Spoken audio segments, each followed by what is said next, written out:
तीर्थराज प्रयाग के इस पावन पवित्र भूमि में बैठ करके जहाँ माँ गंगा यमुना सरस्वती का संगम विद्यमान है, या प्रयाग महात्म्य की चर्चा कर रहे हैं। कल प्रयाग के अंदर आपने वट वृक्ष की महिमा का श्रवण किया। गंगा की महिमा क्या है, यमुना की महिमा क्या है, सरस्वती की महिमा, ये आपने संक्षेप में श्रवण किया। और फिर व्यासी महाराज कहते शिवलोकाद ब्रह्मलोकाद उमालोकाद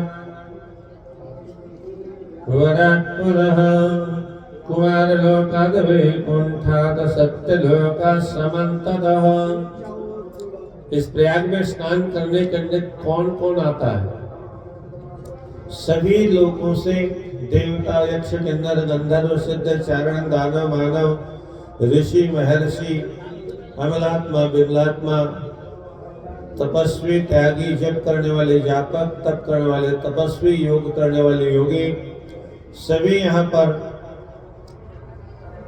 स्नान करने आते हैं। शिवलोक से भी यहाँ पर लोग आते हैं, ब्रह्मलोक से भी ब्रह्मा जी आते हैं, उमालोक देवी भगवती का एक दिव्य लोक है, वहां से भी देवी आती है, कुमार लोक षडानंद के यहाँ से भी, वैकुंठ से भी। अब आप सोचिए कैसा दिव्य धाम है ये। वैकुंठ के लोग भी यहाँ पर स्नान करने आते हैं, जो नित्य मुक्तात्मा लोग हैं, जो दिव्यात्मा महापुरुष है, भगवत प्राप्त महापुरुष। आप कहोगे वैकुंठ में जाने के बाद में भी मुक्त नहीं हुए। कुछ ऐसे महापुरुष होते जो मुक्त नहीं होना चाहते, वो वैकुंठ में रहने के बाद में भी भगवत इच्छा से अवतार भी लेते हैं, नाना प्रकार की लीलाएं भी करते हैं भगवान की इच्छा के अनुसार। तो ऐसे महापुरुष यहाँ वैकुंठ से भी स्नान करने आते हैं। सत्यलोकात ब्रह्मलोक से भी स्नान करने आते हैं। तपलोक से, तपलोक में रहने वाले तपस्वी ऋषि, जललोक में रहने वाले ब्रह्मचारी गण, महलोक में रहने वाले महर्षि गण, सर्वेश्वलोक वासिनः, कहाँ तक गए स्वर्ग में रहने वाले लोग। हम लोग कितने भाग्यशाली हैं जहाँ पर इन दिव्य दिव्य लोकों से आकर के लोग यहाँ स्नान करने आते हैं। भुवरलोक, भुवरलोक, नागलोक, ये नागलोक के नाग दिव्य रूप धारण करने में समर्थ है, जैसा चाहते हैं वैसा रूप धारण कर लेते। 12 वर्ष के वनवास के समय अर्जुन हरिद्वार में स्नान कर रहे थे तीर्थ यात्रा करते हुए, तो नागलोक की कन्या उलूपी अर्जुन के सौंदर्य पर ऐसी मोहित हुई कि वो अर्जुन के पैरों को पानी में पकड़ लिए और नागलोक में ले गए। और आप बोले विवाह नहीं करोगे मेरे साथ तो मैं प्राण दे दूंगी। फिर अर्जुन ने विवाह किया, एक पुत्र हुआ बब्रुवाहन, और उसके बाद में वो वापस आ गए। तो उसी के बाद में सुभद्रा जी के साथ में विवाह हुआ। तो ऐसे नागलोक में दिव्य सामर्थ्य है, वो चाहे जैसा रूप धारण करने की सामर्थ्य रखते हैं। तो नागलोक के भी स्नान करने यहाँ आते हैं। कहाँ तक गए? तथा अखिलात, अखिल संपूर्ण चर अचर जड़ चेतन ज्ञाता ज्ञात स्थूल सूक्ष्म, सभी ये यहाँ स्नान करने आते हैं। अचलाधिमुख्याः कल्पवृक्षादयो नगः स्नातुमागे समायान्ति प्रयागमरणोदयः। इस प्रयाग में अरुणोदय से पहले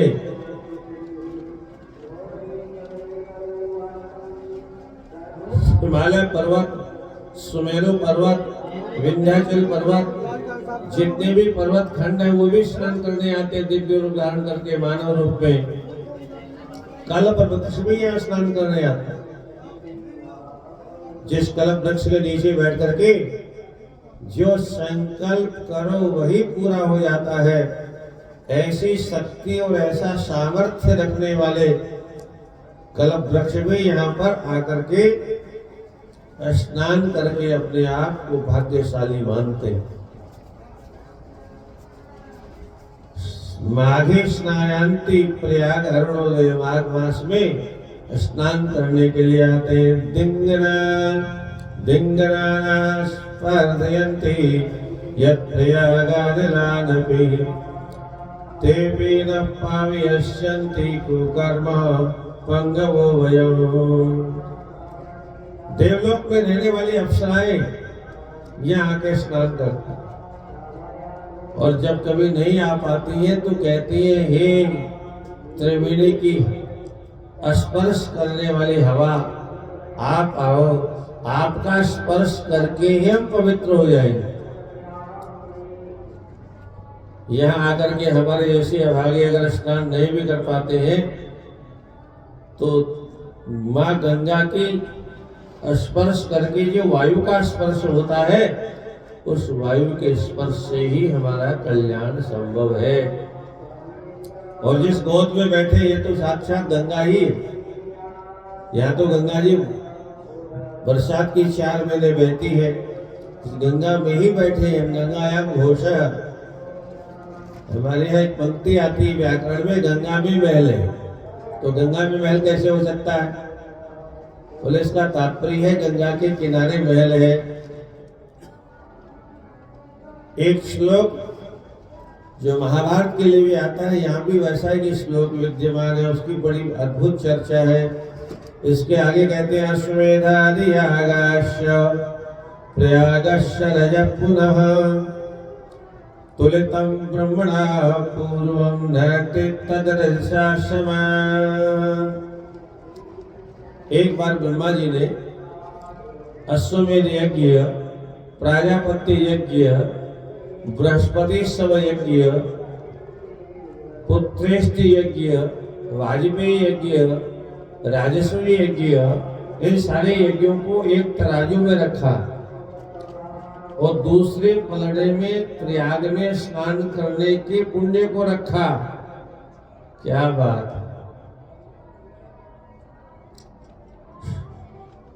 नदी रजसा समाहा, सारे संसार के अंदर होने वाले जितने भी यज्ञ हैं वो प्रयाग की महिमा के सामने कहीं भी नहीं टिके।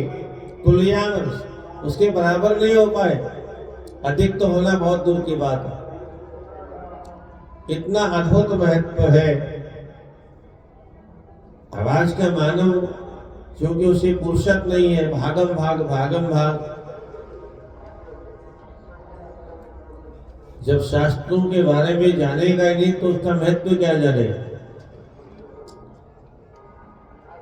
मज्जागतानि पापानि मज्जागतानि पापानि बहुजन्मार्जितान्यपि प्रयाग नाम श्रवणात् क्षयन्ते तीव्रविह्वलम्। स्नान करने से सभी जन्म जन्मांतरों के पाप नष्ट हो जाते हैं और नामस्मरण मात्र करने से सारे पाप नष्ट हो जाते हैं। जो श्लोक महाभारत में लिखा है वो यहाँ भी उसी थोड़े भिन्न क्रम से लिखा है।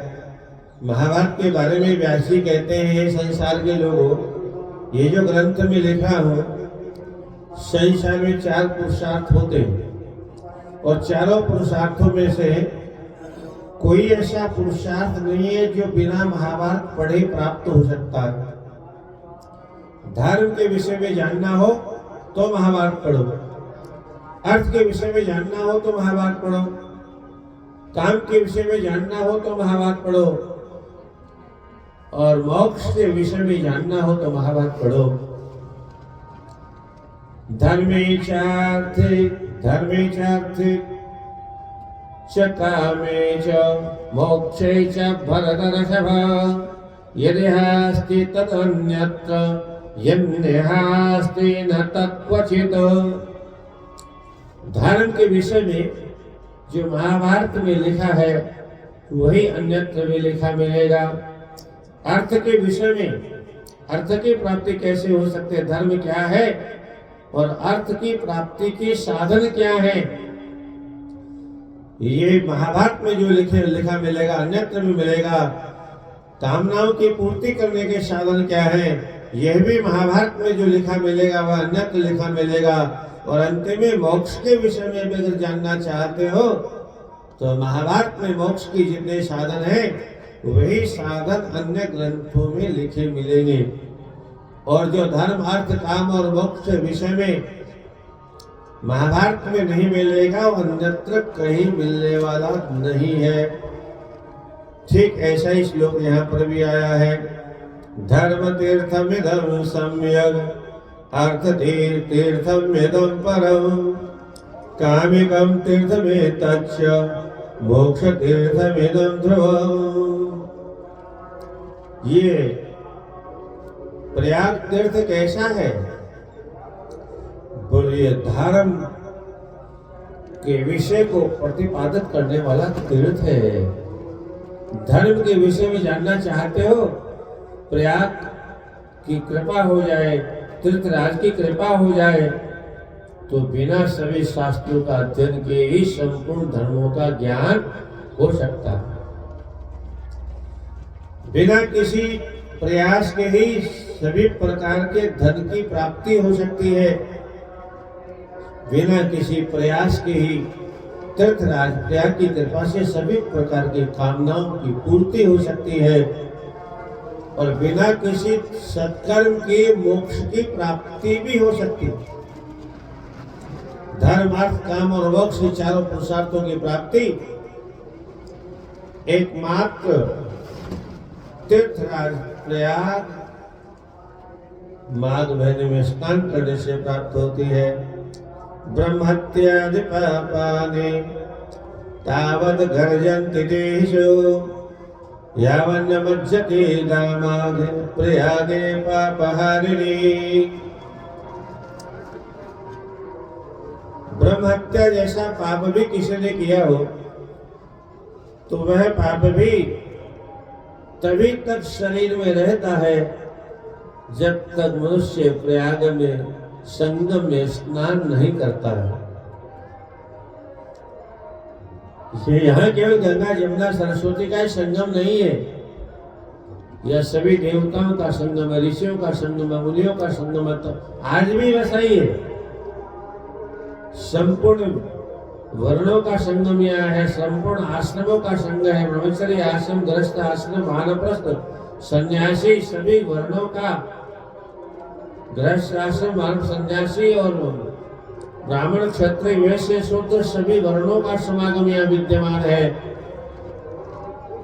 कोई ऐसा वर्ण नहीं जिसका समागम यहाँ न हो, सब आते हैं यहाँ पर। कोई किसी की जाति नहीं पूछता है। नेता लोग हल्ला करते हैं, आप आओ देखो कैसा है यहाँ जाति, सभी जातियों का भाईचारा यहाँ देखो कैसा है, सब मिल करके आराम से यहाँ स्नान कर रहे। गंगा जी ने किसी से पता नहीं पूछा तुम कहाँ से आए हो, उसकी जाति नहीं पूछी। चारों तरफ भंडारे हो रहे, कोई किसी की जाति नहीं पूछता, सब आओ खाओ आनंद से रहो। तो यहाँ पर सभी का संगम होता है। तावल मज्जति नामाघे प्रयागे पापहारिणी। किसी प्रकार का पाप तभी तक जीवन में रहता है जब तक प्रयाग में स्नान नहीं करता है।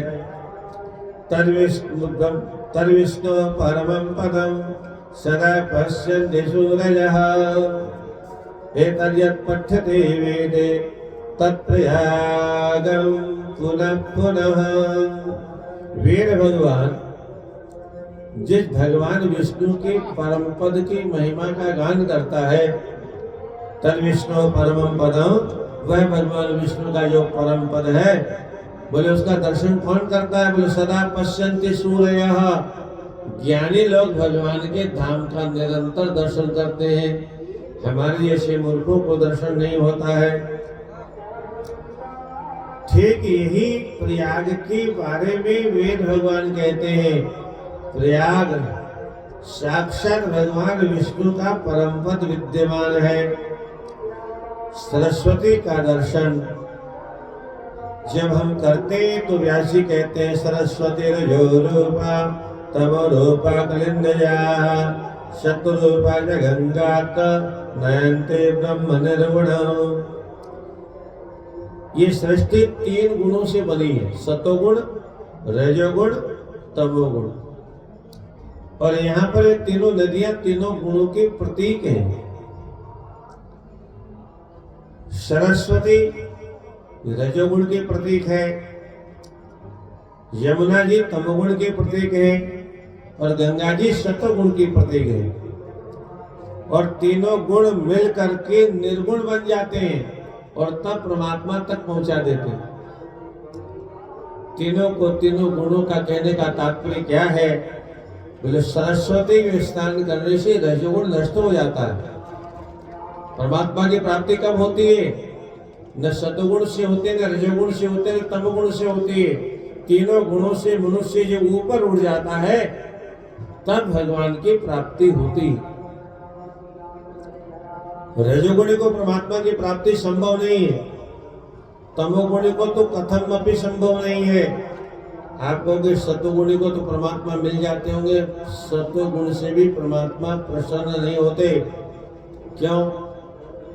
बोले सतोगुण का भी अहंकार हो जाता है। राधे राधे। सतोगुण का अहंकार हो जाता है, मैं बहुत बड़ा धर्मात्मा हूँ, मैं बहुत बड़ा तपस्वी हूँ, मैं शंकराचार्य हूँ, मैं जगत गुरु हूँ, मैं भयंकराचार्य हूँ। ये भी एक झूठा अहंकार है। आज पट्टाभिषेक होगा उसका उसका उसका उसका, आज फलाने का जगत गुरु पद पर अभिषेक होगा। अच्छा जगत कितने हैं? एक है कि 10-20 है? जगत कितने हैं? जगत गुरु कितने हैं? गिनती है? गिनती नहीं। इसे बोलने में बहुत मिल जाएगा, दरवाजे पर लिखा मिलेगा तमाम। जगत एक ही है। हमारे स्वामी जी के साथ में एक देव नायकाचार्य रहा करते थे, तो वो कहते थे असली जगत गुरु हम हैं। बोले आप कैसे हो? बोले जगत गुरु नाम का एक व्यक्ति हमारा शिष्य है। जगत गुरु नाम का एक व्यक्ति हमारा शिष्य है, इसलिए हम असली शिष्य, बाकी सब नकली। अच्छा इतने गुरु हैं, जगत का कल्याण क्यों नहीं हो रहा है? इतने गुरु हैं, जगत का सही मार्ग जो कोई बताने वाला क्यों नहीं? हिंदुओं के माथे पर चोटी नहीं है, गले में जनेऊ नहीं है, संध्या का पता नहीं कैसी होती है, घर घर में पूजा पाठ बंद हो गए, टीवी का तांडव चलता है अथवा मोबाइल का तांडव, बस और कुछ नहीं। तो रजोगुण कहते किसको है?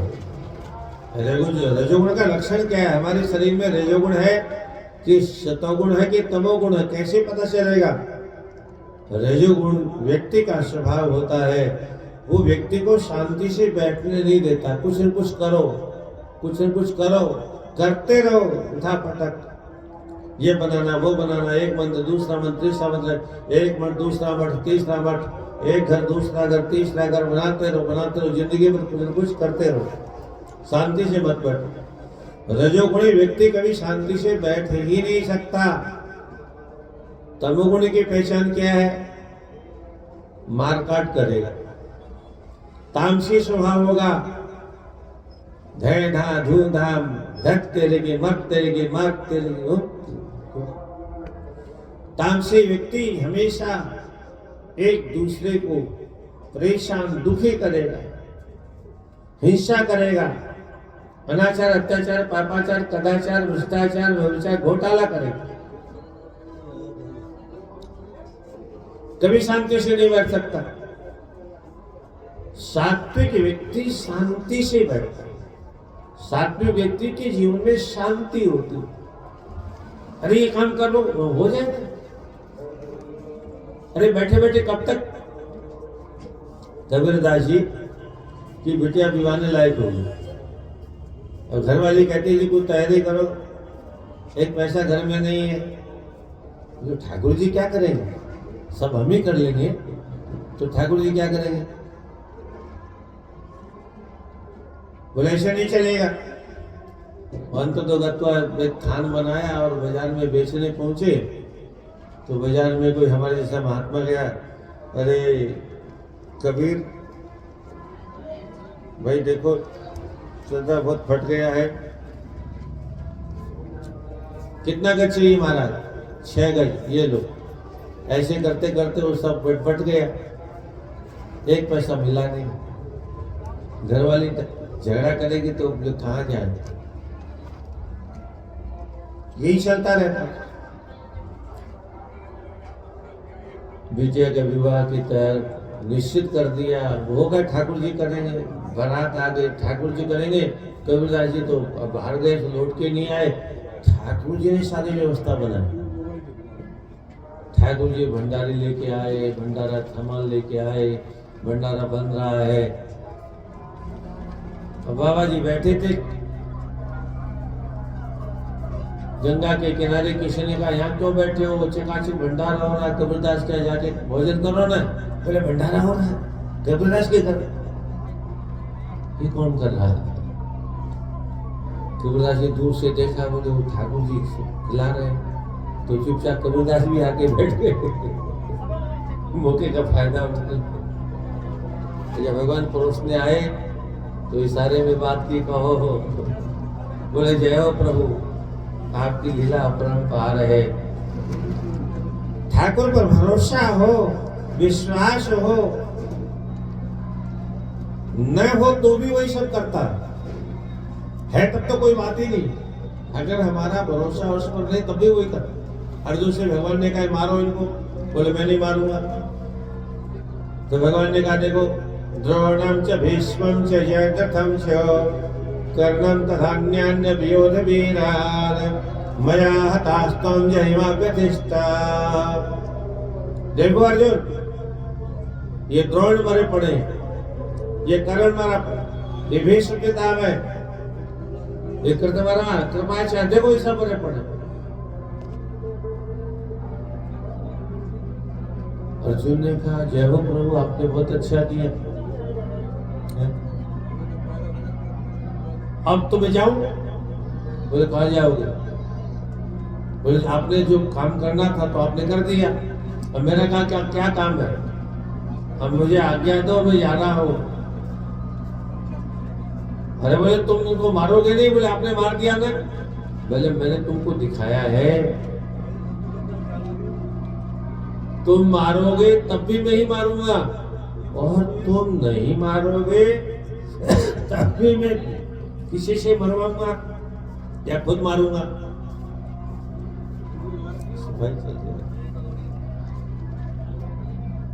करना तो मुझे ही। संसार के लोग ये माने कि मैं करता हूं तब भी मैं करता हूं, और संसार के ये माने कि भगवान करते तब भी मैं करता हूं, और संसार के लोग तीन कर्तव्य विमूढ़ में रहे तब भी करता तो मैं ही हूं। सबके भीतर बैठकर मैं ही खाता हूं, मैं ही पीता हूं, मैं ही बैठता हूं, मैं ही सुनता हूं, मैं ही सुनाता हूं, मैं ही बोलता हूं, चलता भी मैं हूं, देखता भी मैं हूं, सारा काम मैं ही करता हूं। मेरे बिना तो राम नाम, जिस दिन मैं नहीं रहूंगा उस दिन राम नाम सत्य, उस दिन याद आएगा। अच्छा अब सत्य बोलने से क्या फायदा है, अब तो चला गया। और मजे की बात ये कभी कभी समझ में नहीं आता है कि ये सुना किसको रहे। जिसको सुना रहे हो तो सुन नहीं रहा, जिसको सुना रहे वो तो सुन नहीं रहा, और इधर वाले सब बोलने वाले, सुनने वाला कोई है ही नहीं। किसको सुना रहे? सभी बोल रहे राम नाम सत्य नाम, सुन कौन रहा है भाई? सब क्यों बोल रहे हैं? बोले बोलो, सुनो मत। सुन लोगे तो करना पड़ेगा, और सुन लोगे तो समझ जाओगे, और कहीं समझ गए कि राम नाम सत्य है तो फिर जगत असत्य है, और जगत असत्य हो गया तो हमारा तो सब गया, हमारा तो सब बर्बाद हो जाएगा। फिर बचेगा क्या? ब्रह्म सत्य अगर समझ में आ गया तो साथ में साथ क्या समझ में आएगा? संसार असत्य है, तो हमारा तो घर छूट जाएगा, हमारी तो दुकान भी गई, हमारा तो कारखाना भी गया, हमारी नौकरी भी गई, घरवाली भी गई, हमारा तो सब कुछ समाप्त हो गया, हम तो सब बर्बाद हो जाएंगे। इसलिए बोलो भले ही, सुनो मत।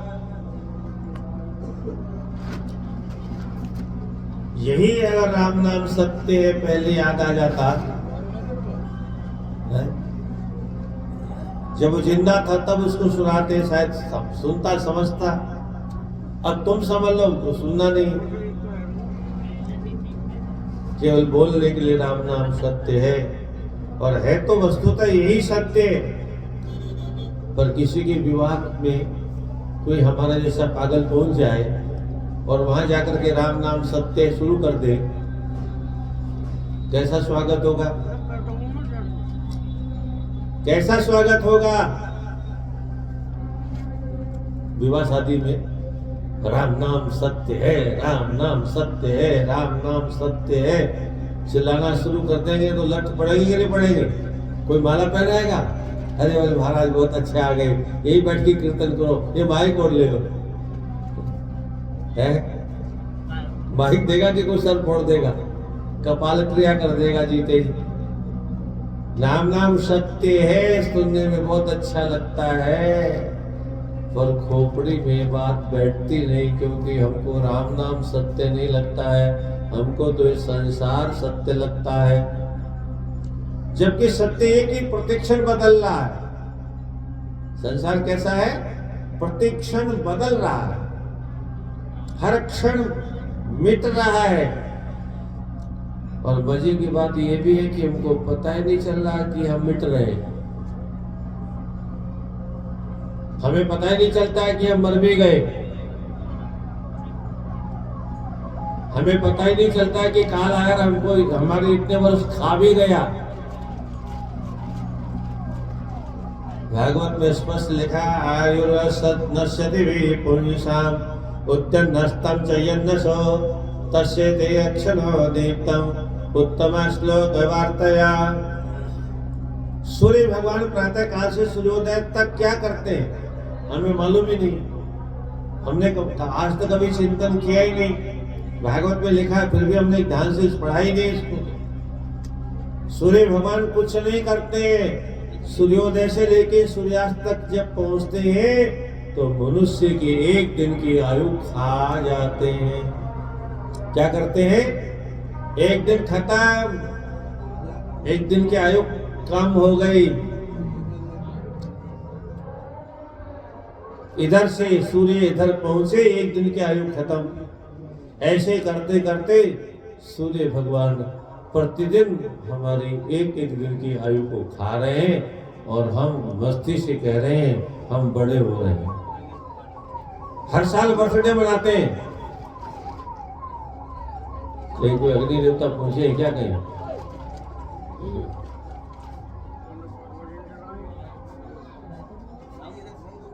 है?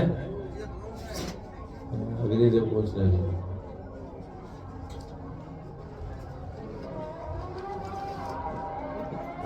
प्रतिदिन एक क्षण एक दिन जो हमारा प्रतिक्षण सूर्य, प्रतिदिन सूर्य भगवान, और हर व्यक्ति प्रति साल बर्थडे मनाता है, कहता है हम एक साल बड़े हो गए। अरे अब आगे बड़े नहीं हो गए, एक साल हमारी जिंदगी से कम हो गया, एक साल माइनस कर दिया गया। तो एक साल हमारा मर गया, इस खुशी में रोना चाहिए कि उत्सव मनाना चाहिए? एक साल हमारा कम हो गया, खत्म हो गया, मर गया, बचपना हमारा मर गया, रोए कि खुश हो? जवानी हमारी मर गई, रोना चाहिए कि छाती पीटनी चाहिए? बुढ़ापा प्रतिक्षण मर रहा है, हम उत्सव मनाते हैं, खुश होते हैं। उल्टी दुनिया है ये। इसीलिए बाबा कबीरदास कहते हैं, चलती को गाड़ी कहे है,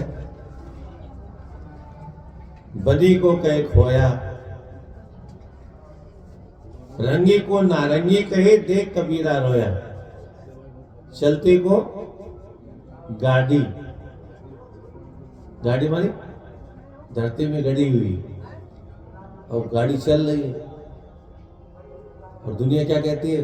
गाड़ी। अरे बल्ली थोड़ी है जो गाड़ी हुई है, गाड़ी तो बल्ली जाती है, बांस गाड़ा जाता है, वो कहाँ गड़ी हुई? तो भाग रही है। चलती को गाड़ी कहे और बनी को कहे खोया। दूध का खोआ बनता है ना, तो माल तैयार हो गया, बोले खोया, खो गया। अरे खो कहाँ गया? माल तैयार हो गया, स्वागत करो उसका। बनी बनाई चीज को कहता है खोया। और रंगी को नारंगी कहे, नारंगी फल आता है ना, कितना सुंदर रंग है उसका, कितना आकर्षित है, कितना मनमोहक है, कितना सुंदर लगता है। और लोग कहते नारंगी, ये रंगे भी नहीं है, अबे अंधे, ये रंगी भी नहीं तो क्या, तुम्हारी खोपड़ी रंगी हुई है, नारंगी दे दो। रंगे को नारंगी कहे देख कबीरा रोया। कबीर ने कहा कैसी दुनिया है, सत्य को हम असत्य मानते हैं और असत्य को सत्य मान बैठे हैं, और यही हमारे दुख का कारण है, ये हमारे रोने का कारण, ये हमारी परेशानी के कारण। सत्य को सत्य मानने के लिए सारे शास्त्र कहते हैं, असत्य को असत्य मानो, झूठ को झूठ मानो, पर हम उल्टी चलते हैं।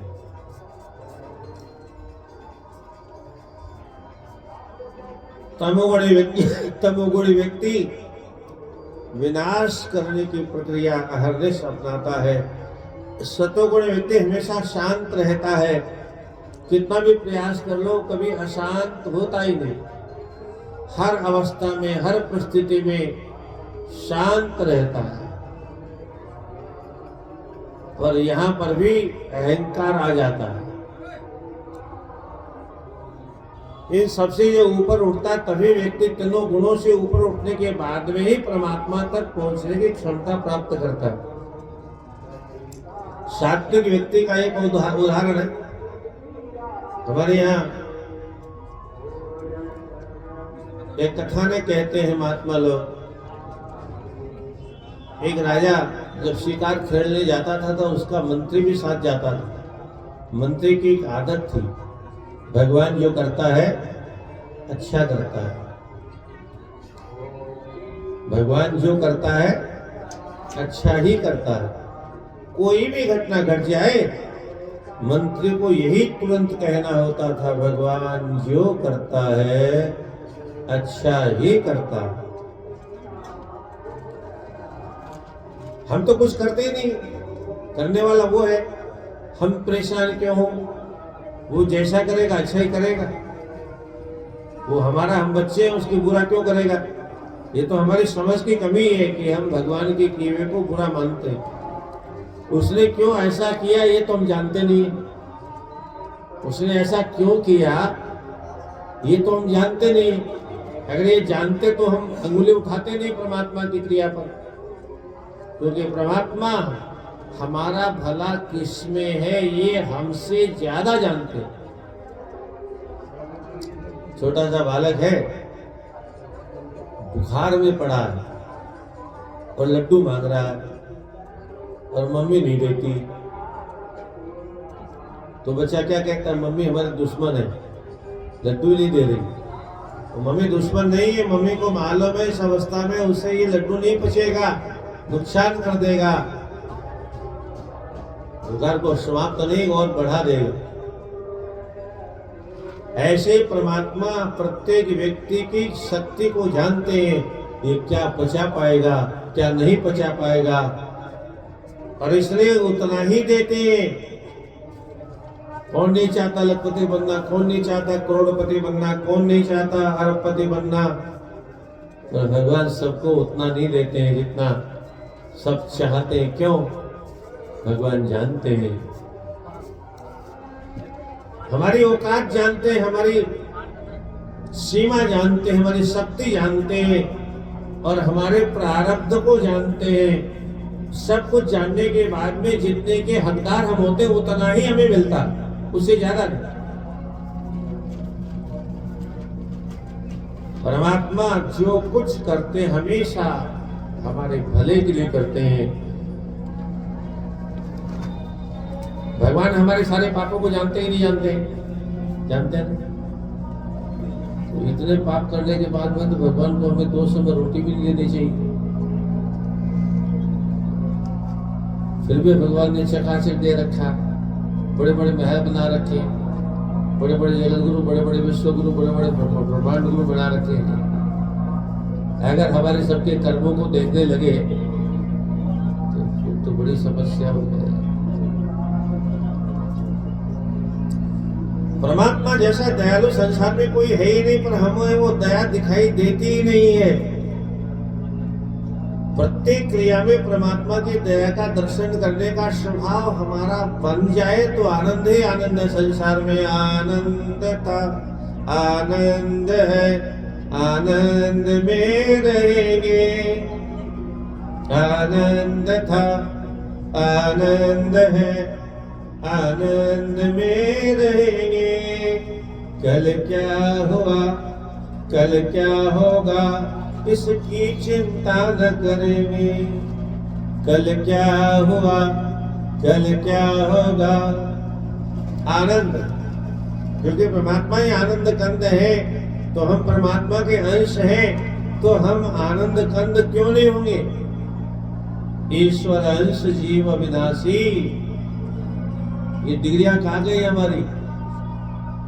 ईश्वर अंश जीव अविनाशी, हम अपने आप को नाशवान मान बैठे। क्यों मान बैठे? नाशवान पदार्थों के साथ में रहते रहते रहते उनके नाश को देखते देखते हम भी अपने आप को नाशवान मान बैठे और उसने रोज रोते रहते, हे भगवान हाय मरे, हाय मरे, हाय मरे, हाय मरे, हाय मरे। कोई भी घटना करे हाय मरे। नाशवान संसार के साथ में रहने का, इसकी कुसंगति के कारण ऐसा हमको आभास हो गया, हम मरने वाले। गीता में भी भगवान कहते हैं, ममे वांशो जीव लोके जीव भूता सनातन। ये मेरा अंश सनातन है, मैं ही सनातन नहीं हूं। मेरे ठाकुर कहते तुम भी सनातन हो। ये भगवान का उद्घोष है। ममे वांशो जीव लोके जीव भूतो सनातन। जगत में जितने भी जीव हैं सब मेरे सनातन स्वरूप है। परमात्मा भी सनातन है, जीव भी सनातन है। ये संसार, ये माया का जाल असत है, इसका संग करने के कारण हमने भी अपने आप को ऐसा ही मान लिया।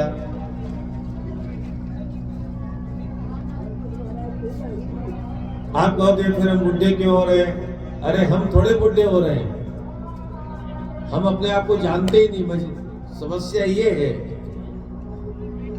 अपने को जानते नहीं, अपने को पहचानते नहीं। हम कौन है? को हम कस्तम कुत आयात को में जननी को में तात।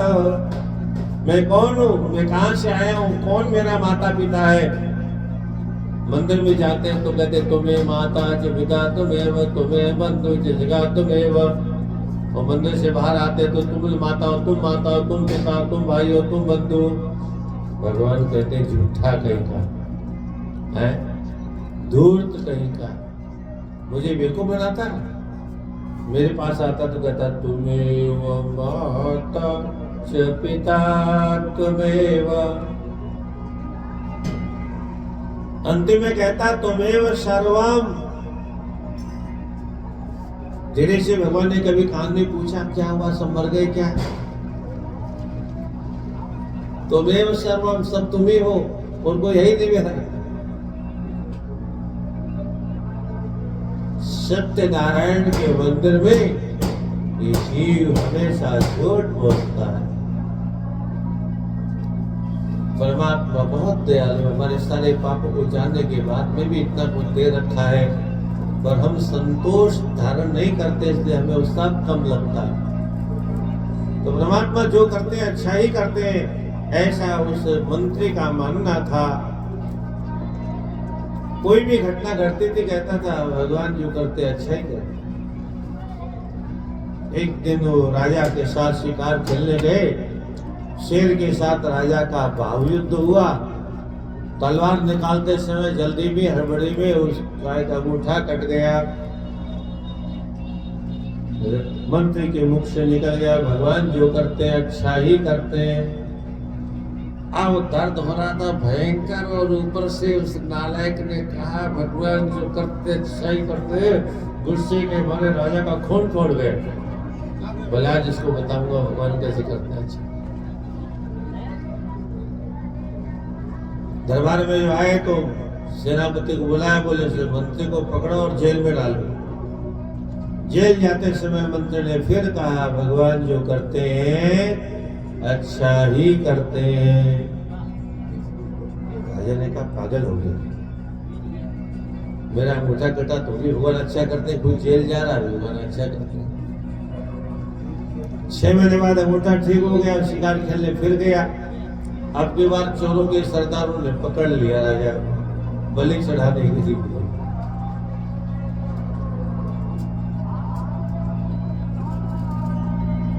स्नान कराया, नहलाया धुलाया, सुंदर सुंदर सेंट लगा के कपड़े पहनाए, खिलाया पिलाया, और बलि के स्थल पर पहुंचा करके जब कहा पुजारी ये बलि आ गई चढ़ाओ,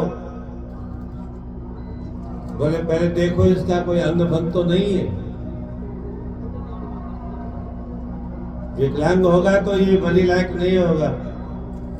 वो देखा तो सचमुच सामने ही उतारने, बोले मूर्खों क्या ले आए, ये तो बलि बड़ी चढ़ चुकी इसकी, तो ये नहीं।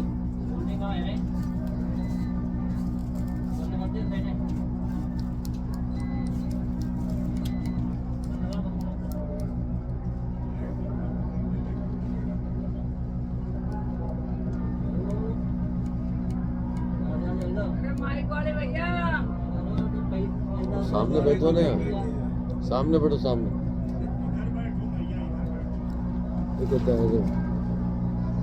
चार तो श्रोता है वो भी सामने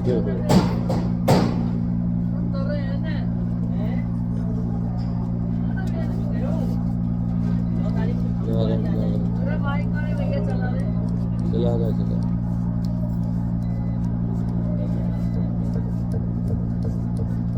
नारायण नारायण नारायण नारायण नारायण नारायण।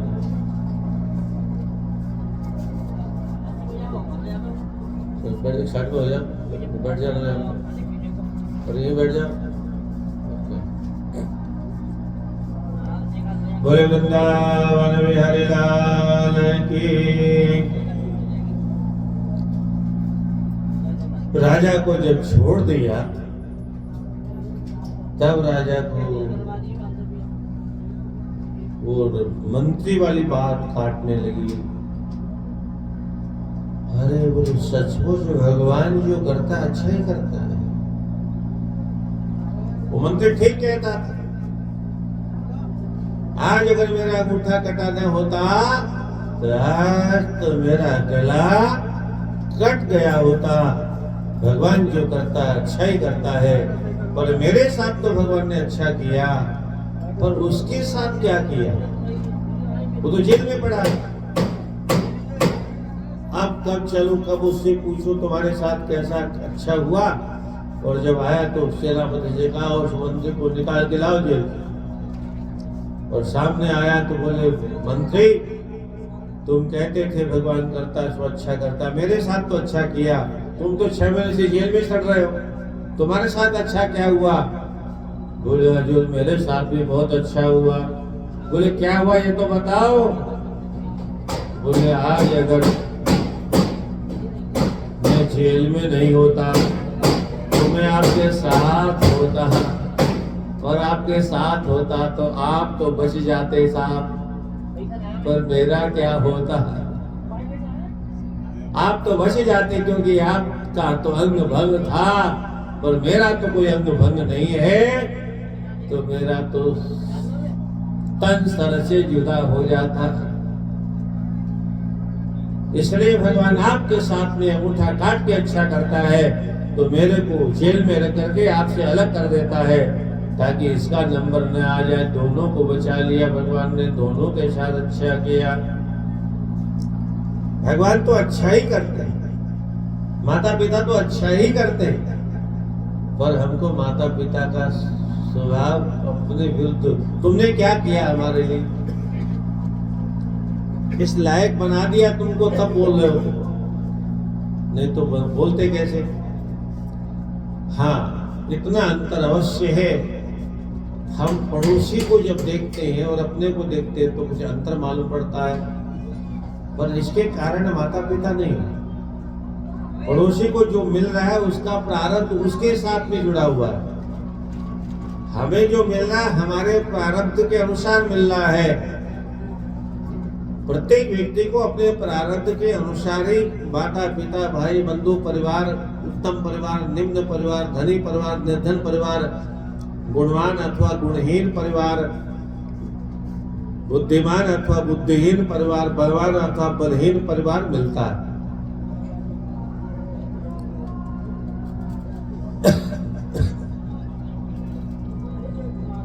बिना प्रारब्ध के कोई संबंध, कोई रिश्ता बनता नहीं है। तो सात्विक व्यक्ति हमेशा भगवान के चिंतन में रहता है, सतोगुण में डूबा रहता है। तो सतोगुण के प्रतीक मां गंगा है। गंगा भगवान के श्री चरणों से निकली है, इसलिए भी सात्विक है। परंतु रजोगुण, तमोगुण और सतोगुण, तीनों गुणों से मनुष्य जब ऊपर उड़ जाता है तब परमात्मा तक पहुंचता है। परमात्मा तक पहुंचाने में कोई गुण समर्थ नहीं है।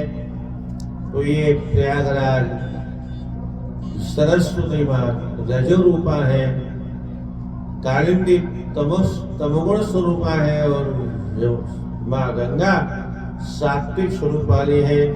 यम वेणी दिस्तेनि ब्रह्मणो वर्त्मयाश्यतः जन्तुर्विशुद्ध देहस्य श्रद्धा श्रद्धा प्लुतस्य च। ये जो वेणी माने त्रिवेणी है, वेणी माताओं की जो छुटियां उसको वेणी कहते हैं। ऐसे लहराती रहती है, ऐसी धारा भी माँ गंगा जमुना सरस्वती की लहराती रहती है। तो 3 धारा है, 3 वेणियां हैं। निष्ठेनी ब्रह्मणो परमा वत्मनयाश्यतः। ये दूर से देखो तो सड़क जैसी दिखाई देती है नदी, तो ये सड़क कहाँ जाती है? बोले परमात्मा तक पहुंचाती है। इसमें जो डूब जाएगा, इसकी धारा के साथ जो बह जाएगा परमात्मा तक पहुंच जाएगा। जंतुर विशुद्ध देहस्य श्रद्धा अश्रद्धा प्लुतस्य च। संसार का कैसा भी अशुद्ध प्राणी क्यों न हो, श्रद्धा से स्नान करे अथवा बिना श्रद्धा के स्नान करे, वह भगवत प्राप्ति कर लेता है। ये कैसे हो गया बिना श्रद्धा के? तो बोले अग्नि को श्रद्धा से छुओ चाहे अश्रद्धा से, जान के छू अथवा अनजान के, जान के छूने पर भी जलाएगी। अब की बार बत्ती गई, बिजली गई, बिजली वोल्टेज कम है ना। बत्ती गई पूरी। कटती है ना कभी कभी बत्ती, सामने तो जल रही है बत्ती, दिख जाएगी। श्रीमन नारायण नारायण नारायण, श्रीमन नारायण नारायण नारायण, श्रीमन नारायण नारायण नारायण, श्रीमन नारायण नारायण नारायण, श्रीमन